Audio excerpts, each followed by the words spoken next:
Ndugu zangu Waislamu, kila mmoja katika sisi hakuna shaka kwamba anakabiliwa na jambo kubwa. Kila mmoja katika sisi mbele yake kuna jambo linamsubiri. Jambo hili ambalo Allah subhanahu wa ta'ala amelikariri mara nyingi katika kitabu chake kitukufu, jambo ambalo wengi katika sisi tumeghafilika nalo na wengi katika sisi hatujaliandalia jambo hilo inavyotakikana. Ndugu zangu Waislamu, hakuna shaka kwamba jambo hilo ni mauti. Mauti yanamsubiri kila mtu. Kila aliye na roho anasubiriwa na mauti. Mauti ni kitu ambacho kinampeleka mtu katika kabr na kumuondosha duniani. Mauti ndiyo kipambanuzi baina ya nyumba hii ya dunia na nyumba ya akhira. Mauti ndiyo kipambanuzi baina ya wakati wa amal na baina ya kulipwa kwa amal. Ndugu zangu Waislamu, baada al-maut hakuna nafasi ya kurudi tena duniani.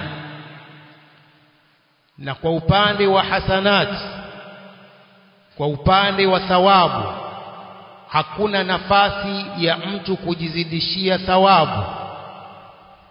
Na kwa upande wa madhambi pia hakuna nafasi ya kutubia na kutaka istighfar baada ya kufa. Ndugu zangu Waislamu, hakuna shaka kwa mtu yoyote kwamba kila mtu atakufa. Yaqulu Allah subhanahu wa ta'ala, kullu nafsin dha'iqatul maut wa innama tuwaffawna ujurakum yawmal qiyamah faman zuhziha 'anil nari wa udkhila al-jannata faqad faz wama al-hayatud dunya illa mata'ul ghurur.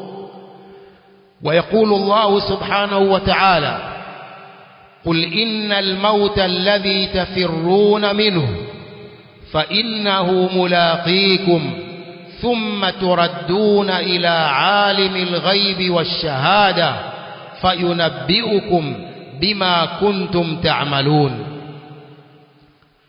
ndugu zangu Waislamu, mauti hayapambanui baina ya mtoto na mkubwa, baina ya mwanamume na mwanamke, baina ya kijana na mzee. Na mtu anapokufa anakufa kwa kumalizika umri wake na kumalizika ajali yake ambayo Allah subhanahu wa ta'ala amemwandikia katika tumbo la mama yake. Kila mtu tayari ameshaandikiwa siku yake ya kufa. Kila mtu ameshaandikiwa na Allah subhanahu wa ta'ala umri atakaoishi hapa duniani.